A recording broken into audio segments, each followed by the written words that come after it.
En este episodio, el estreñimiento en los niños.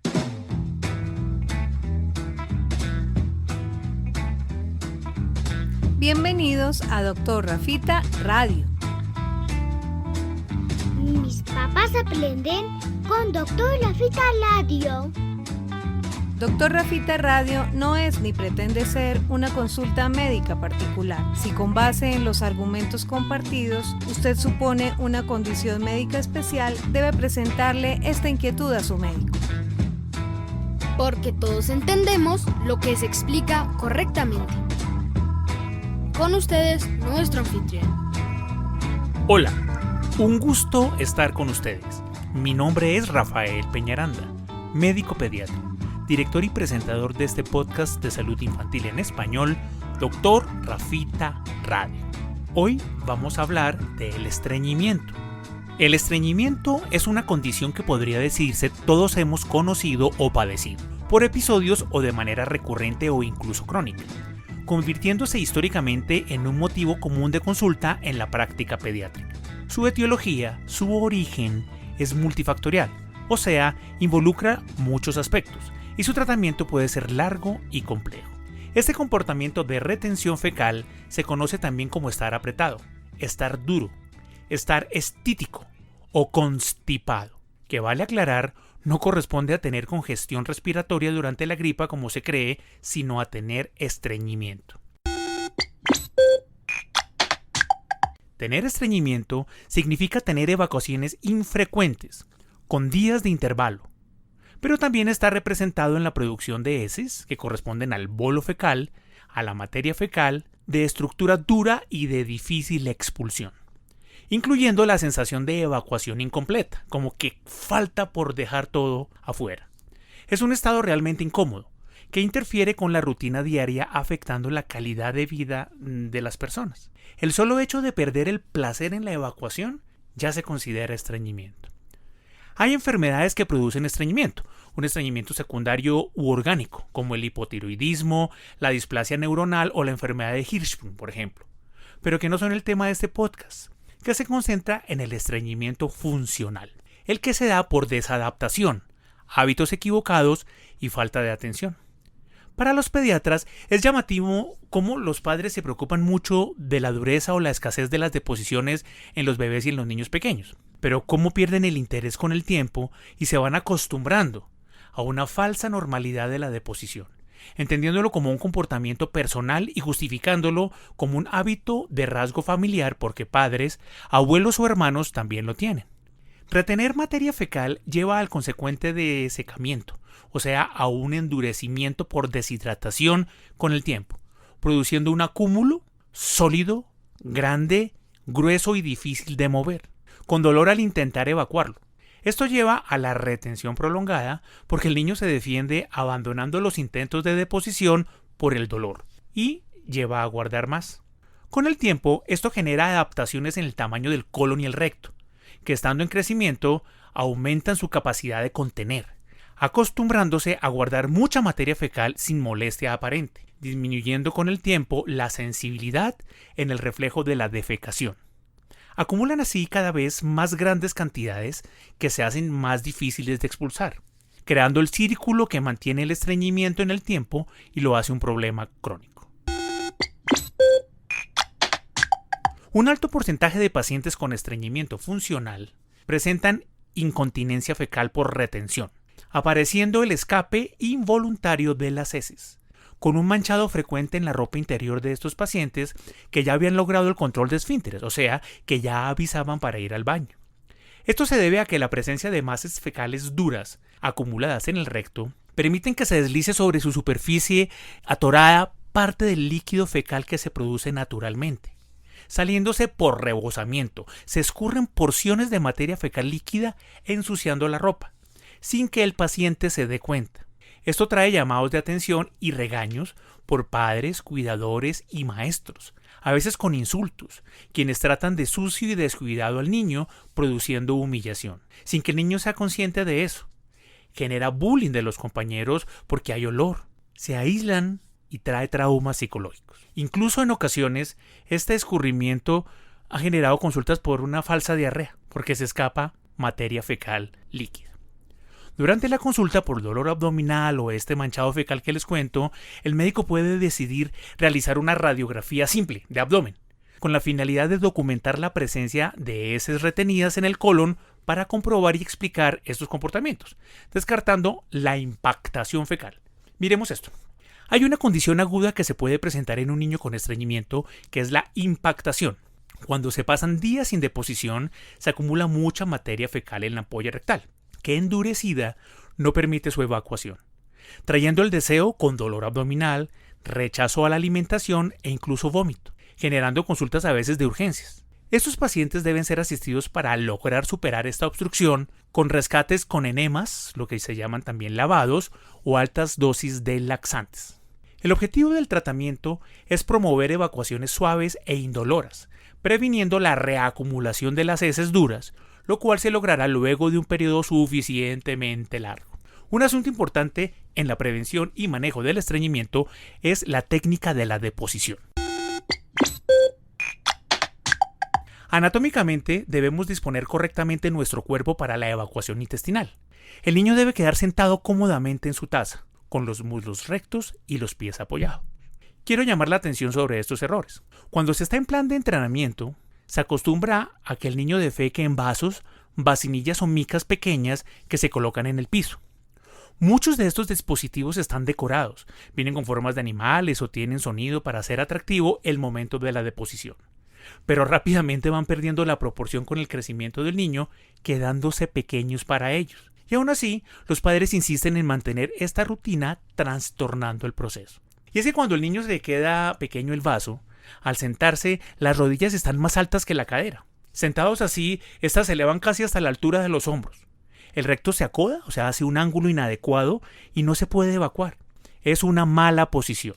Y tanta incomodidad sabotea el momento, apareciendo resistencia a la defecación e induciendo o aumentando el estreñimiento, con dolor. Es cuando deben pasar al sanitario. Cuando estos pacientes pueden sentarse en la taza del baño, de proporciones adultas habitualmente, se deben usar dispositivos para modificar el tamaño del orificio del inodoro, adaptándolo para el niño.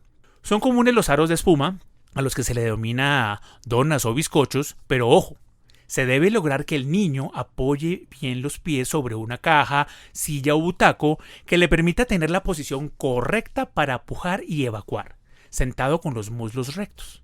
Si no es así, igualmente se estropea el momento, apareciendo resistencia a la defecación y aumentando el estreñimiento. Para hablar de este asunto tenemos por llamada telefónica un importante invitado, quien como experto nos resolverá las dudas.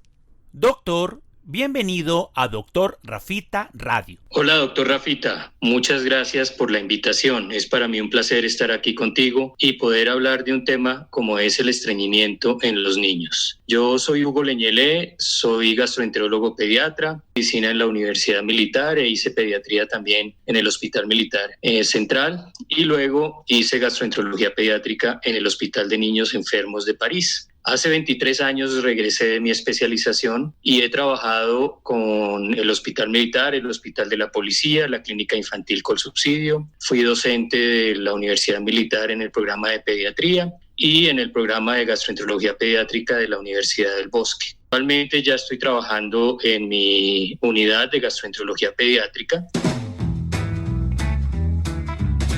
Estás escuchando Dr. Rafita Radio. Este es un motivo de consulta muy frecuente en general en la consulta de gastroenterología pediátrica, por lo cual es importante siempre abordar este tema. Cuando uno habla del estreñimiento, no habla de un único estreñimiento. Por eso hemos querido hacer precisión en el estreñimiento funcional, que es al que está dedicado este capítulo del podcast, dejando para un área un poquito más especial lo que llamamos el estreñimiento orgánico. Pero cuéntenos, por favor, qué diferencias hay entre ese estreñimiento funcional y el estreñimiento orgánico. El estreñimiento funcional es el más frecuente. Se estima que es el 95% de los estreñimientos que se presentan en los niños. El estreñimiento funcional es aquel que no está relacionado a ninguna enfermedad de base. Enfermedades ni en el intestino, ni en enfermedades metabólicas, ni a nivel endocrino, ni la tiroides, ningún problema orgánico o enfermedad que uno pueda encontrar. No obstante, existen unos criterios para poder establecer ese diagnóstico de estreñimiento funcional, basado en esa historia clínica que podemos diferenciarlo del orgánico, en el cual usualmente se encuentran algunos hallazgos al examen físico o incluso algunos signos de alarma. ¿Cuándo puede considerar uno que un estreñimiento es un problema crónico? En los criterios inicialmente se estimaba, incluso en el 99, que fueron los criterios de Roma que nos permite hacer el diagnóstico, se pensaba que con más de 12 semanas ya uno podía empezar a hablar de un estreñimiento crónico. Esto se ha reducido porque se ha visto que entre más temprano se inicia el manejo de estos problemas, mejor es el pronóstico. Entonces, actualmente hablamos de estreñimiento crónico cuando se presentan al menos una vez por semana síntomas de estreñimiento durante un mes. ¿Se necesitan exámenes para diagnosticar el estreñimiento?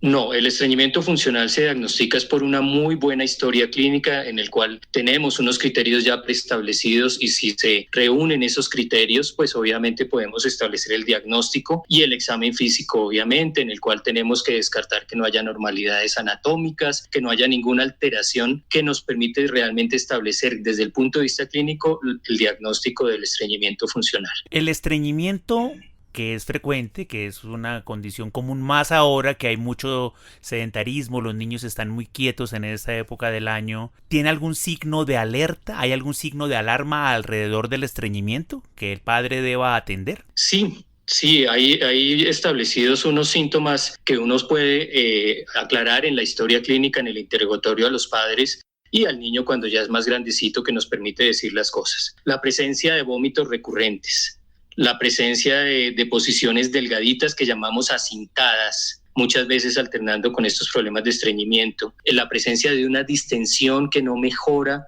cuando el niño logra evacuar o hacer popó y persiste ese abdomen, como llamamos, soplado, distendido, que prefieren los padres. Los antecedentes, si el niño se demoró en hacer su primer popó en el momento de nacer, qué otras enfermedades de base tiene, puesto que también el estreñimiento puede estar asociado a otras enfermedades que nos permiten en la historia clínica. Cómo crece y gana peso el niño, eso es importante también. Un niño que no va creciendo ni ganando peso podría estar ante un estreñimiento de causa orgánica o secundario a una enfermedad. ¿Cómo es el estilo de vida? Es importante preguntar también cómo está alimentándose. A veces tenemos unos desbalances en la alimentación que pueden también afectar esto. Entonces vale la pena siempre estar muy pendientes de todo lo que son las banderas rojas, llamamos eso. Entonces, ¿cómo es su estado nutricional? Presencias de vómitos y más si son biliosos, la presencia de distensión que no mejora, los antecedentes en el periodo neonatal, o sea, de recién nacido, en qué momento hizo el primer popó, si se demoró más de las 48 horas. Hay obviamente enfermedades de base, por ejemplo, los niños que tienen problemas neurológicos, el tono muscular, todo eso nos permite guiarnos con esos signos o banderas rojas para pensar que este estreñimiento es secundario a una enfermedad y no al estreñimiento funcional, que es el más frecuente y que por la historia clínica establecerlo y nos ayuda a decidir qué manejo enfocar y así poder ayudarle al niño y mejorar su pronóstico. ¿En el manejo del estreñimiento, la dieta funciona? Hasta el momento no hay evidencia de que las dietas altas en fibra, es decir, que aumentemos la cantidad de fibra que debemos darle al niño, sea efectiva en relación al estreñimiento en pediatría. Lo que sí se sugiere es que los niños deben comer el aporte normal de la fibra, no que se exceda, pero tampoco que falte.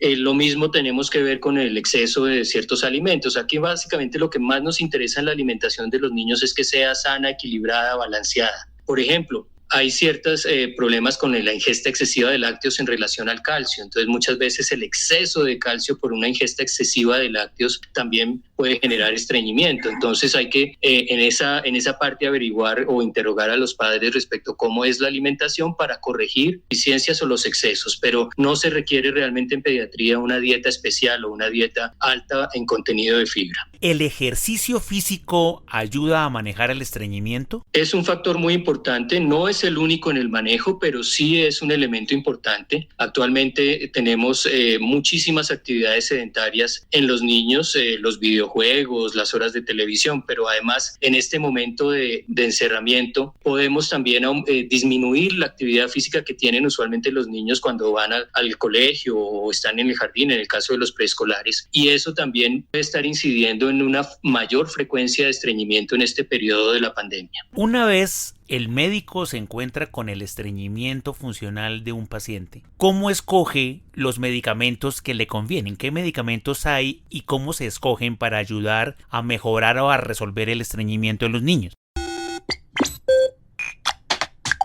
Los medicamentos para ayudar en el manejo del estreñimiento en los niños de elección son los que llamamos laxantes osmóticos, que es un mecanismo osmótico, es decir, el paso de agua a través de las membranas que permite que agua hacia la luz del intestino y ablande las heces. El problema grande en el estreñimiento es que cuando las deposiciones son duras tienen un carácter doloroso en los niños. Y ese carácter doloroso hace que entremos en un círculo vicioso en el cual el niño de la confianza para la deposición o le coge incluso miedo a hacer popó. No le ablandamos ese popó, el niño va a seguir sintiendo este dolor y ese círculo vicioso de dolor-retención es el que va a cronificar y a establecer el estreñimiento a largo plazo. Por eso es importante iniciar temprano el manejo una vez lo detectamos. Los padres deben mirar las deposiciones de sus hijos, no dar por garantizado que hacen deposición correctamente, sino evaluar que también la están haciendo. Una vez se establece que el niño está con deposiciones duras, que lo pueden estar lastimando, porque al principio muchas veces ellos no es que dejen de hacer popó, pueden estar haciendo popó diariamente, pero ya lo están haciendo duro y con dolor, y eso ya es una definición de estreñimiento. Entonces tenemos que ablandar el popó. Se usan,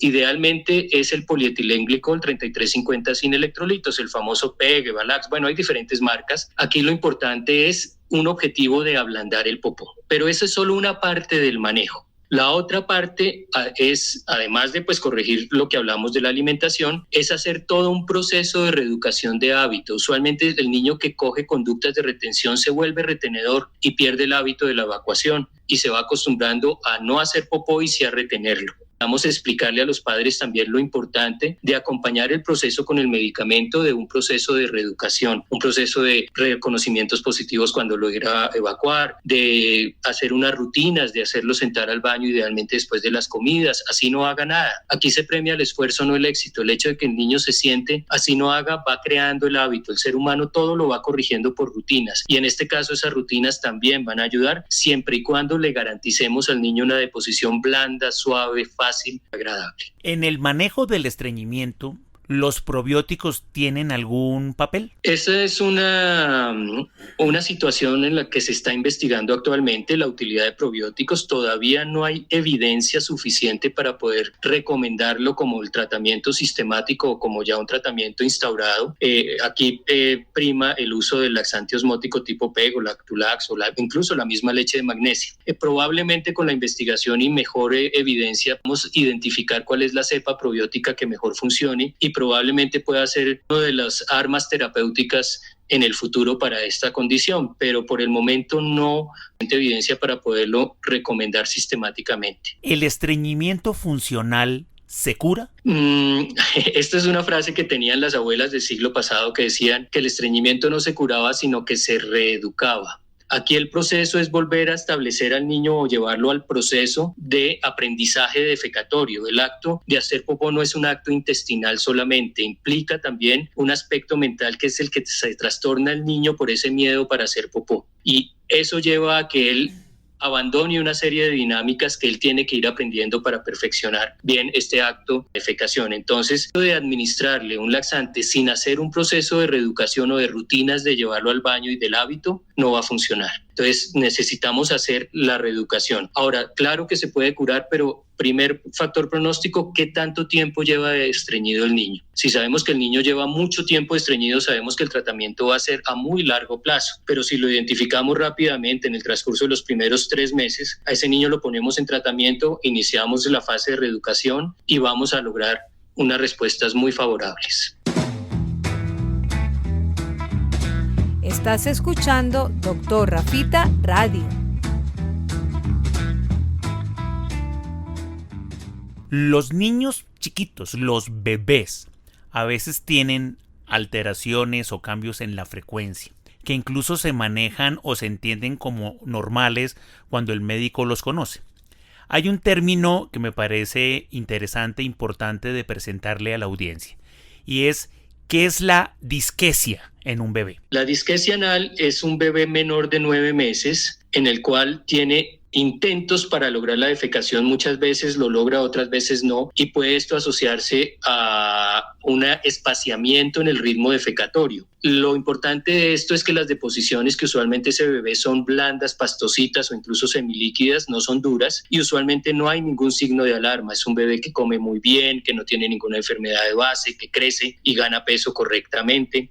La disquesia es ese proceso de que el bebé está aprendiendo a coordinar el esfuerzo que tiene que hacer para la defecación con la relajación del esfínter anal y de esos músculos del piso de la pelvis. Esa incoordinación es un proceso de aprendizaje que el bebé va perfeccionando. Por eso lo vemos en los primeros 9 meses, y una vez ya el bebé ya ha logrado aprender esa coordinación, ya este problemita se supera. Usualmente la disquesia anal no requiere ningún manejo, no es ninguna enfermedad. Es un niño que está aprendiendo todas sus dinámicas defecatorias y que, como todos en la vida no aprendemos a la misma velocidad, también hay diferencias. Por eso algunos niños lo hacen más fácil y más rápido, más tempranamente, y otros se demoran más. Es un falso estreñimiento. Sí, podríamos decir que es un falso estreñimiento porque tiene que ver mucho con la inmadurez del bebé. Es un niño que nos deja de hacer popó, que hace mucha fuerza para hacer popó, pero es un niño sano. Es más en contexto de su inmadurez que de enfermedad. ¿Cuál sería, para ilustración de nuestros padres y cuidadores, la expectativa del hábito de la evacuación, de la deposición en los niños? ¿Qué tan frecuente es? ¿Cuándo debo preocuparme? Es normal que un bebé haga incluso varias veces al día, pero hay bebés que hacen una sola vez al día y sigue siendo normal. ¿Cuál sería como ese espectro de normalidad que no debe generar angustia en el cuidador?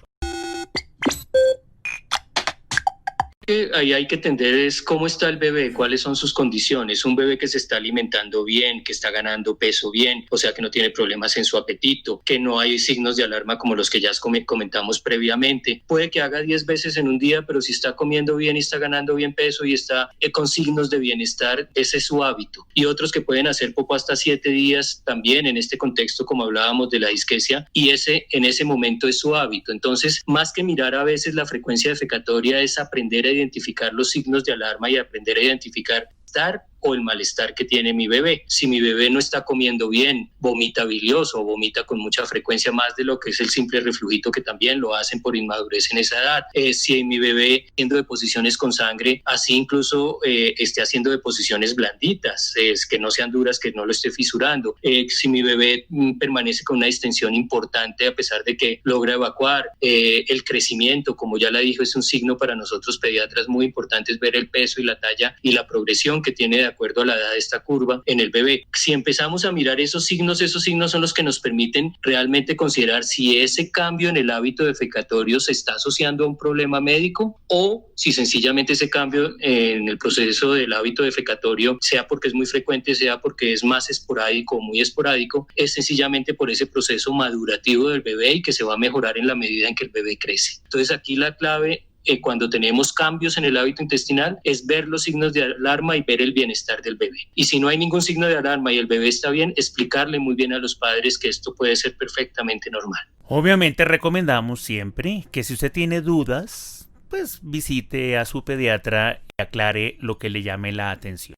Para terminar, ¿cuándo debería ir un niño con estreñimiento al gastroenterólogo para su manejo o su tratamiento? El estreñimiento funcional es de manejo del pediatra de cabecera. Siempre es lo más importante, él tiene que explicar, él tiene que establecer todo, y en un muy buen diálogo y comprensión con los padres, plantear cuáles son los objetivos del manejo. Con un muy buen apego al manejo, que le inician muy bien su tratamiento, darle el popó, pero no va progresando, es un niño que amerita una valoración a pesar del buen apego. Si no hay buen apego, pues obviamente no vamos a tener buena respuesta, y ahí más que remitirlo, lo que hay que hacer es corregir en lo que no hay apego en el manejo. El segundo aspecto es cuando hay signos de alarma que indiquen que puede haber una enfermedad de base.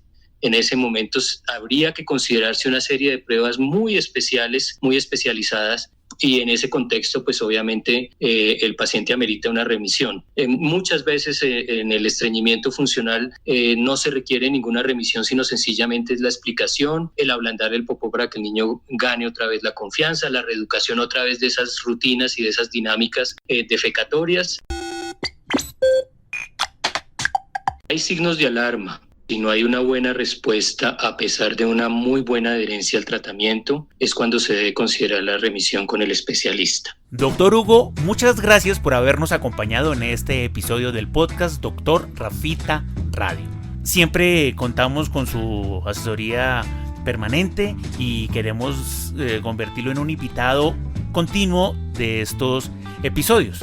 Ojalá podamos estar siempre conectados, ayudando a padres y cuidadores con información de valor. Muchas gracias, doctor Rafita. Para mí ha sido un placer esta invitación, sobre todo hablar de un tema que es tan relevante para la educación y crianza de nuestros hijos. Y quisiera despedirme dejándoles un consejo a los padres. El estreñimiento no se diagnostica ni en los consultorios de pediatría o de medicina general, ni en los del gastroenterólogo pediatra. El estreñimiento se identifica en casa. Es importante como padres que estemos ocasionalmente revisando las características de la deposición y cómo nuestro hijo o hija hacen este proceso. Muchas gracias y espero haber sido de mucha ayuda. Invaluable, un abrazo y muchas gracias de nuevo. En el próximo episodio de Doctor Rafita Radio, les compartiré mi experiencia superando una neumonía por COVID-19. Un momento de mi vida bastante duro y reflexivo, con miedo por la incertidumbre de sufrir una enfermedad potencialmente fatal, que me lastimó mucho, rediseñando mi manera de ver la medicina y la vida misma, como paciente en la pandemia. Doctor Rafita Radio es un podcast y un video podcast grabado en los estudios del Dr. Rafael Peñaranda, con la asistencia de la doctora Viviana Fajardo en la presentación, de Simón Peñaranda en la ingeniería de sonido y de Sara Sofía Peñaranda en el arte gráfico. Recuerden que tenemos información en Facebook, Instagram y Twitter como Dr. Rafita y en LinkedIn como Rafael Peñaranda Suárez. Pueden visitar www.drrafita.com para encontrar todos los episodios del podcast, el material del canal de YouTube, los servicios y la conexión con todas nuestras redes sociales. La producción de este programa agradece permanentemente la asesoría del Dr. Jorge Enrique Zamora en Colombia y del Dr. José David Gámez en los Estados Unidos de América. Un abrazo para todos y nos encontramos en la próxima transmisión de su podcast.